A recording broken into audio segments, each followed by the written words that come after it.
প্রিয় ও স্নেহের 2026 সালের নতুন বছরের ক্লাস 6-এর ছাত্রছাত্রী বন্ধুরা, আশা করি তোমরা সবাই ভালো আছো। আজ আমরা যে বিষয়টি নিয়ে আলোচনা করব, ক্লাস 6-এর সেকেন্ড ইউনিট টেস্ট অর্থাৎ দ্বিতীয় পর্যায়ক্রমিক মূল্যায়নের বাংলার প্রশ্নপত্র নিয়ে। দেখো সরাসরি স্ক্রিনে ক্লাস 6-এর বাংলার প্রশ্নপত্র দেখতে পাচ্ছ। ফুল মার্কস আমাদের রয়েছে 50, সময় তোমাদের রয়েছে 1 ঘন্টা 45 মিনিট। একে দাগে সঠিক উত্তর নির্বাচন করে লেখো যে কোনো 11টি প্রশ্নের মান 1 করে 1 × 11 = 11। মাটির ঘর তৈরি তথা দেওয়াল চিত্রের ক্ষেত্রে কারা অগ্রসর? ওরাও, ভূমিজ, সাঁওতাল, শবর, সাঁওতাল। বৃষ্টির অভাবে হয় ক্ষেত্রব্রত, মেঘরানীর কুলো, নাবার প্রথা, ভাদলী ব্রত, বসুধরা ব্রত, বসুধরা ব্রত। বনটা কি দিয়ে ঠাসা ছিল? ছাগল, ভেড়া, পাখি, হরিণ, পাখি। দূরে দূরে কতগুলো গ্রামের মাঝখানে একখানি হাট, 10-12 খানি, 10-11 খানি, 11-12, 12-13, উত্তর হবে 10-12। ধানের সবচেয়ে বড় বন্ধু হলো রৌদ্র, কুয়াশা, কৃষক, বৃষ্টি, বৃষ্টি। দেওয়াল চিত্র রচনার ক্ষেত্রে অগ্রসর কোল, সাঁওতাল, ভিল, মুন্ডা, সাঁওতাল। উপসর্গ ব্যবহৃত হয় শব্দের আগে, শব্দের পরে, অনুসর্গের সঙ্গে, শব্দের মাঝে, শব্দের আগে। বৃষ্টির অভাবে হয় ক্ষেত্রব্রত, মেঘরানিয়া কুলো, নাবার প্রথা, ভাদলী ব্রত, বসুধরা ব্রত, বসুধরা ব্রত। আলোক লুকায় বকের পাখায়, পায়রার পাখায়, কাকের পাখায়, বকের পাখায়। চিঠি পেলুম মোরগের, ভোর জাগানো সুর ভরা, লাল নীল, সাদা কালো, লাল। শব্দকে পদে পরিণত করে প্রত্যয়, বিভক্তি, উপসর্গ, অনুসর্গ, বিভক্তি। সাঁওতালি দেওয়াল চিত্রে চতুষ্কোণ ও ত্রিভুজ, বৃত্ত, দ্বিভুজ, সরলরেখায় ছড়াছড়ি, সরলরেখার ছড়াছড়ি। ফাঁকি গল্পে বর্ণিত গাছটি হলো জাম, বেল, আম, বট, আম। যে শব্দের দ্বারা জলবেষ্টিত ভূখণ্ডকে বোঝায় তা হলো দয়সী পদ্বীপ, দয়দীর্ঘী পদ্বীপ, দয়বাদীর্ঘী পদ্বীপ, কোনটি নয়, দয়বাদীর্ঘী পদ্বীপ। দুই দাগে একটি বাক্য উত্তর দাও যে কোনো 8টি। বেড়া উৎসব কোন মাসে অনুষ্ঠিত হয়? ভাদ্র মাসে। কার ডাকে রাত্রি নেমে আসে? একক, কাকের ডাকে। কটক কোন নদীর তীরে অবস্থিত? ওড়িশার মহানদীর তীরে। ছোট বাঘের বাবা মা বাসা বদলে কোথায় গিয়েছিল? সজনে খালিতে। ফাঁকি গল্পটি কে রচনা করে? রাজকিশোর পট্টনাক। পিঁপড়ে কবিতায় দুদিনের ঘর বলতে কি বোঝানো হয়েছে? প্রাণীকুলের ক্ষণস্থায়ী জীবনকালকে। প্রভাতে পড়ে না ঝাঁটা, কোথায় প্রভাতে ঝাঁটা পড়ে না? হাটে প্রভাতে ঝাঁটা পড়ে না। ছোট্ট পিঁপড়ে গায়ে কি মাখে? ধুলো, রেণু মাখে। এক ভুতুড়ে কাণ্ড গল্পে কোন রাতের কথা বলা হয়েছে? এক ভুতুড়ে কাণ্ড গল্পে ফিকে চাঁদের আলো, তার ওপর কুয়াশার পাতা পর্দা পড়েছে, এমন এক শীতের রাতের কথা বলা হয়েছে। ছোট্ট বাঘ ও তার বাবা মা খাবারের অভাবে কোথায় চলে গিয়েছিল? ছোট্ট বাঘ ও তার বাবা মা খাবারের অভাবে সজনেখোলায় চলে গিয়েছিল। তিনে দাগে নিচের প্রশ্নগুলোর উত্তর দাও যে কোনো 3টি। হযবরল গ্রন্থটি কার লেখা? সুকুমার রায়। বুড়োর বয়স ওঠানামা করতে করতে কত হয়েছিল? 13। বড় মন্ত্রী রাজকন্যার কি খেয়ে ফেলেছে? গুলি সুতো। দাড়িওয়ালা ছাগলটির নাম কি? শ্রী ব্যাকরণ সিং। দাঁড় কাকের গলার স্বর কেমন ছিল? দাঁড় কাকের গলার স্বর ছিল ভাঙা ভাঙা ও মোটা। 4 দাগে নিচের প্রশ্নগুলোর উত্তর দাও যে কোনো 7টি প্রশ্নের মান 3 করে 3 × 7 = 21। এই দেশের যত পালা পার্বণ, উৎসব, আনন্দ সব কিছুরই মূলে রয়েছে চাষবাস। বাংলার উৎসব, খাদ্য, সংস্কৃতির সঙ্গে চাষবাস কতটা জড়িত বলে তুমি মনে করো? উদ্ধৃত অংশটি গৃহীত হয়েছে কবি ও সুলেখক সুভাষ মুখোপাধ্যায় প্রণীত মরশুমের দিনে গদ্য থেকে। বাংলায় বেশিরভাগ মানুষের জীবন জীবিকা কৃষির সঙ্গে জড়িয়ে রয়েছে, তাই জীবনের আবর্তন কৃষিকেন্দ্রিক। বছরের বিভিন্ন ঋতুতে কৃষক রোদ, জল, শীত উপেক্ষা করে ফসল ফলায়। তাদের জীবনের আনন্দ হাইপেন বেদনা, সুখ হাইপেন দুঃখ সবই কৃষি নির্ভর। আবার পালা পার্বণ, উৎসব, অনুষ্ঠানও কৃষি দ্বারা নিয়ন্ত্রিত হয়। নবান্ন, পৌষ পার্বণ, ভাদু, টুসু, বসুধা, মাঘমণ্ডল, লক্ষ্মী পুজো সব কিছুই চাষবাসের ওপর নির্ভর করে হয়। শুধুমাত্র উৎসব অনুষ্ঠান সংস্কৃতিতে নয়, চাষবাস আমাদের খাদ্যের সঙ্গে গভীরভাবে জড়িত। নবান্ন উৎসবে মিষ্টি পায়েস, পৌষ পার্বণে পিঠে পুলি, পুজোর বিভিন্ন ফসল সব কিছুতেই কৃষির উপর নির্ভর করতে হয়। তাই বলা যায় বাংলার উৎসব, খাদ্য, সংস্কৃতির সঙ্গে কৃষি ওতপ্রোতভাবে জড়িত রয়েছে। পরের প্রশ্ন, হাটের স্থান ছড়িয়ে দূরের গ্রামের ছবি কিভাবে কবিতায় ফুটে উঠেছে? যতীন্দ্রনাথ সেনগুপ্ত তার হাট কবিতায় হাটের স্থান ছড়িয়ে দূরের গ্রামের একটি সুন্দর ছবি এঁকেছেন। দূরে দূরে আলাদা থাকা 10-12 খানি গ্রামের মাঝে একটি হাট রয়েছে। সেই হাটে সকালবেলা কেউ ঝাঁটাও দেয় না, সন্ধ্যাবেলা প্রদীপও জ্বলে না। গ্রামগুলো ছড়িয়ে ছিটিয়ে থাকলেও এই সব গ্রামের লোকজনের সঙ্গে হাটের সম্পর্ক খুব নিবিড়।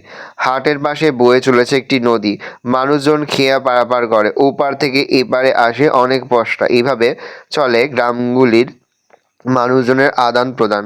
হাট এই গ্রামগুলির একমাত্র প্রাণকেন্দ্র। প্রতি হাটবার সকাল থেকেই হাট বসে, তাই এইসব গ্রাম থেকে বহু ক্রেতা বিক্রেতা এখানে আসে। সারাদিন বেচা কেনা শেষে সন্ধ্যাবেলা যে যার বাড়ি ফিরে যায়। পূবের মাঠ থেকে সব আলো বকের পাখায় ভর করে লুকিয়ে পড়ে, আর অন্য দিক থেকে সাথীহারা ক্লান্ত একক কাকের পাখায় ভর দিয়ে সন্ধ্যা নামে। সন্ধ্যাবেলা সেই গ্রামগুলিতে সন্ধ্যা প্রদীপের আলো জ্বলে ওঠে। কোন তিথিতে কৃষিজীবীরা কীভাবে তাদের গৃহসজ্জা করে। কালী পুজো বা কার্তিক মাসের অমাবস্যা তিথিতে সাঁওতাল, ভূমিজ, খেরিয়া, হো, শবর, ওরাও, মুন্ডা প্রভৃতি সম্প্রদায়ের মানুষ তাদের ঘর সুন্দরভাবে সাজিয়ে তোলে। প্রথমেই পুরো বাড়ি মেরামতি ও লেপাপোছা করে পরিষ্কার করে তোলা হয়। তারপর ঘরের উঠোন, গোয়াল, ধানের গোলা, মূল দরজা প্রভৃতি জায়গায় আলপনা দিয়ে সাজানো হয়। পরের প্রশ্ন, পিঁপড়ের ভাষাহীন চলার মধ্যে বিনিময়ের ভঙ্গিটি কেমন? রবীন্দ্র স্নেহধন্য কবি অমিয় চক্রবর্তী তার পিঁপড়ে কবিতায় ক্ষুদ্র পিঁপড়েদের জীবনযাত্রাকে দেখেছেন অত্যন্ত কাছ থেকে। এই পিঁপড়েরা সুশৃঙ্খল ও দলবদ্ধভাবে সারি বেঁধে চলে। এদের চলাচলের মধ্যে কবি দেখেছে অদ্ভুত এক ছন্দময় প্রকাশ। এরা নিঃশব্দে সুরের অদ্ভুত এক ইঙ্গিতে পরস্পর পথ চলা সম্পর্কে বলাবলি করে। তাই কবি চোখে এদের আসা যাওয়া হয়ে উঠেছে ব্যস্ত মধুর চলা। আম গাছটি কীভাবে গোপালবাবুর বাড়ির নিশানা হয়ে উঠেছিল? শুকনো মরুভূমির মতো মাটিতে গোপালের বাবা আম গাছ লাগিয়েছিলেন। রাজকিশোর পট্টনায়কের ফাঁকি গল্প পড়ে মনে হয় সেই এলাকায় আম গাছ খুব একটা বেশি ছিল না বললেই চলে। স্বাভাবিকভাবেই এই আম গাছটা সকলের আকর্ষণের কেন্দ্রে চলে এসেছিল। এটি বাড়িটিকে দিয়েছিল এক অন্য মাত্রা। তাই কেউ বাড়ি কোথায় জিজ্ঞাসা করলে গোপালের বাবা বলতো, কার্জনী নদীর ধার বরাবর পুরীঘাট পুলিশ ফাঁড়ির পশ্চিম দিকে যেখানে পাঁচিলের গায়ে একখানা আম গাছওয়ালা বাড়ি আছে সেটিই তার বাড়ি। এছাড়া পুজো বা কোনো অনুষ্ঠান উপলক্ষে প্রায় সকলেই তাদের আম গাছে শরণাপন্ন হতো। ফলত সকলের মধ্যে একথা প্রচার হয়ে গিয়েছিল গোপালদের বাড়িতে আম গাছ আছে। এভাবে আম গাছটি তাদের বাড়ির নিশানা হয়ে উঠেছিল।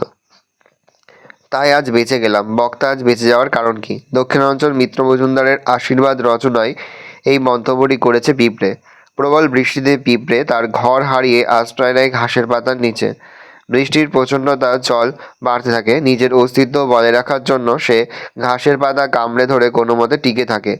জলের তোড়ের সঙ্গে পাল্লা দেবার ক্ষমতা তার নেই।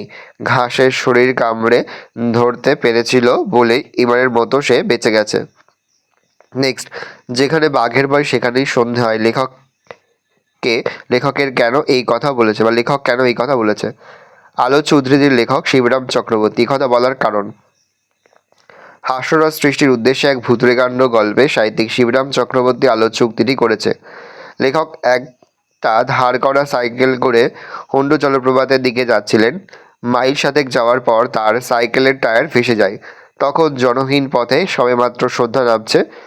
সাইকেল ঘাড়ে করে ফিরতে হবে কিনা যখন ভাবছেন, তখন ওই লেখকের মনে পড়ে সেই জঙ্গলি পথে বাঘের উপদ্রব রয়েছে। নিজের সেই অসহায় অবস্থা প্রকাশ করতেই লেখক বহু প্রচলিত এই প্রবাদটি ব্যবহার করেছেন। বাঘের ছানা জানতো না তো মোটে। কোন কবির কোন কবিতার অংশ বাঘের ছানা কি জানতো না? প্রশ্নে উদ্ধৃত অংশটি কবি নবনীতা দেবসেনের বাঘ কবিতা থেকে নেওয়া হয়েছে। বাঘের ছানা যা জানতো না। খিদে মেটাতে বাঘের ছানা নদীর পাড়ে গিয়ে লাল ঠেঙো কাঁকড়া খুঁজতে, কিন্তু তার একথা জানা ছিল না যে কাঁকড়া কেমন করে তার দাঁড় দিয়ে আক্রমণকারীর দেহ চিমটে ধরে। সেই কারণে সে কাঁকড়া ধরতে গিয়ে বিপদে পড়েছিল। 5 দাগে নিচে যে কোনো দুটি প্রশ্ন দেওয়া প্রশ্নের মান 1 করে 1 × 2 = 2। সমুচ্চারিত শব্দযুগলের অর্থ লেখো এবং সার্থক বাক্য রচনা করো। দয়বৈদীর্ঘী পদ্বীপ বা দয়দীর্ঘী পদ্বীপ। দয়বৈদীর্ঘী দ্বীপ মানে জলবেষ্টিত ভূখণ্ড। দ্বীপে পৌঁছে অনেক নতুন বাড়ি দেখতে পেলাম। দয়দীর্ঘী বা দ্বীপ মানে বাতি। দ্বীপ জ্বালিয়ে ঘর আলো করো। সমুচ্চারিত শব্দগুলোর অর্থ লেখো এবং সার্থক বাক্য রচনা করো। আদর্শ আসা, আতালসা। আদর্শ আসা মানে হচ্ছে আগমন। শুধু যাওয়া আসা, শুধু স্রোতে ভাসা। আদর্শ আকাঙ্ক্ষা, বড় আশা করে বসে আছি আমি। পদ কাকে বলে? বাক্যের অন্তর্গত বিভক্তিযুক্ত ধাতু বা শব্দকে পদ বলে। যেমন আমি 6ষ্ঠ শ্রেণীতে পড়ি। এই বাক্যে ব্যবহৃত শব্দগুলি এক একটি পদ। নেক্সট দেখো 6 দাগে লিখিত যে কোনো একটি বিষয়ের ওপর উত্তর দাও। প্রশ্নের মান রয়েছে 5। প্রথম অনুচ্ছেদ রচনা রয়েছে বাংলার উৎসব। বাংলা উৎসবের দেশ, বাঙালি উৎসবপ্রিয় জাতি। বাংলায় 12 মাসে 13 পার্বণ। মাসগত দিক দিয়ে কম হলেও পার্বণগত দিক দিয়ে অনেক। সারা বছরটাকে পুজোর আমেজে ভরিয়ে রাখে। এই উৎসবগুলো ঋতু পরিবর্তনের মতোই আবর্তিত হয়।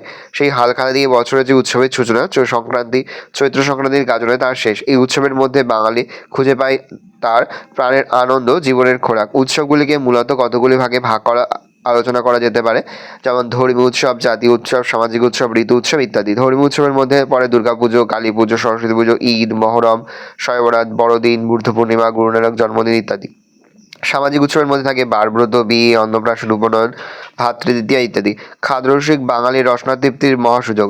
ঋতু উৎসবের মধ্যে থাকে বৃক্ষরোপণ, নবান্ন, পৌষ পার্বণ। জাতীয় উৎসবের মধ্যে আছে হোলি, রবীন্দ্র জয়ন্তী, গান্ধী জয়ন্তী, নেতাজি জয়ন্তী, স্বাধীনতা দিবস, প্রজাতন্ত্র দিবস প্রভৃতি। এছাড়াও আছে প্রান্তিক জীবনের ভাদু, টুসু, ইতু প্রভৃতি উৎসব। আধুনিককালে শিক্ষিত মানুষ এত সব উৎসব ছাড়াও নিজের মনের চাহিদা পূরণের জন্য বইমেলা, কৃষিমেলা, শিল্পমেলা প্রভৃতি মেলার আয়োজন করে চলেছে। সুস্থভাবে বাঁচতে গেলে মনে আনন্দ থাকা দরকার। উৎসব সেই আনন্দের রসদের যোগান দেয়। আর উৎসব সকলকে নিয়ে একসঙ্গে চলতে শেখায়। উৎসব মানে সকলের তরে সকলে আমরা। আর এত উৎসব ছাড়া বাংলাকে ভাবা যায় না। বর্ষাকাল। গ্রীষ্মের দহন জ্বালায় অতিষ্ঠ জীবনে শান্তির হাওয়া নিয়ে আসে বর্ষার ঘনঘটা। আষাঢ় আইপেন শ্রাবণ এর নীল আকাশের বুকে জমাট বাঁধে পর্বত প্রমাণ কালো মেঘ। বিদ্যুতের চমক আর ঝোড়ো হাওয়া বয়ে নিয়ে আসে বর্ষারানীর বার্তা। রুক্ষ ধরিত্রীর শুষ্কতা সরে গিয়ে আসে সজলতার ছোঁয়া। খাল, বিল, নদীনালা, মাঠ ঘাট সব কিছু টইটম্বুর হয়ে ওঠে।